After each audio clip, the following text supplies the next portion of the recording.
India's GST collection August మంత్కు కాను 1.86 lakhs crores అనేది collect అవ్వడం జరిగింది. 1.86 lakhs trillion రూపీస్ అనేది బేసిక్గా మనకి కలెక్షన్ అనేది జరిగింది.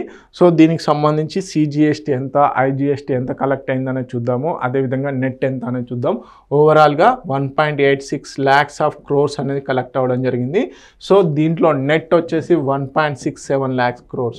సో ట్రిలియన్ అంటే 1,00,000 కోట్లు గుర్తుపెట్టుకోండి, ఇది కూడా అడిగే ఛాన్సెస్ ఉన్నాయి.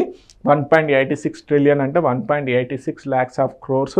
అదేవిధంగా 1.67 అంటే మనకి 1.67 lakhs crores అనేది నెట్. ఇది ఓకే, ఇది నెట్, ఇది వచ్చేసి గ్రాస్.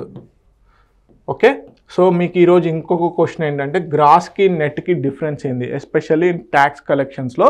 సో దీంట్లో వచ్చేసి సిజిఎస్టీ, సెంట్రల్ జిఎస్టీ వచ్చేసి 31,474 crores కలెక్ట్ అవ్వడం జరిగింది. స్టేట్ జిఎస్టీ వచ్చేసి 39,736 రావడం జరిగింది. So IGST, integrated gross goods and services tax వచ్చేసి మనకి 83,964 crores అనేది కలెక్ట్ అవ్వడం జరిగింది. ఓకే, కంపెన్సేషన్ సెస్ వచ్చేసి 11,792 రావడం జరిగింది. రిఫండ్స్ వచ్చేసి 19,359 crores అనేది రిఫండ్ కూడా చేయడం జరిగింది. ఓకే, జిఎస్టీ పాయింట్ ఆఫ్ వ్యూలో గ్రాస్ జిఎస్టీ ఎంత, అదేవిధంగా మనకి నెట్ జిఎస్టీ ఇది ఏ పాయింట్ ఆఫ్ వ్యూలో చేస్తారు అనేది మీరు కామెంట్ సెక్షన్లో తెలియజేయండి. సో ఇప్పుడు బేసిక్గా ఇంకొంచెం ఇన్డెప్త్గా ఎకానమీ పాయింట్ ఆఫ్ వ్యూలో కనుక అడిగితే ఓవరాల్గా జిఎస్టీ కలెక్షన్లో అత్యధికంగా జిఎస్టీ కలెక్షన్స్ ఏ విభాగం చేస్తుందంటే integrated gross state domestic goods and services tax, integrated goods and services tax ఏదైతే ఉందో అది ఎక్కువగా 89,000 వరకు చేయడం జరుగుతుంది.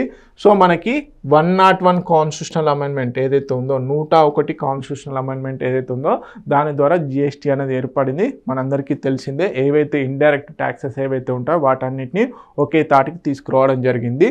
Okay, average GST financial year వచ్చేసి 2 trillion రూపీస్గా పెట్టుకోవడం జరిగింది పర్ మంత్. ఓకే, తర్వాత 10.7% versus August 2024 net revenue plus 10.7%గా ఉండడం జరిగింది. Okay, slowest growth of this physical. Okay, ఈ ఫిజికల్ ఫైనాన్షియల్ ఇయర్ ఎప్పుడైతే స్టార్ట్ అయిందో దాంట్లో ఇదే తక్కువ అని చెప్పేసి చెప్పడం జరుగుతుంది. ఓకే.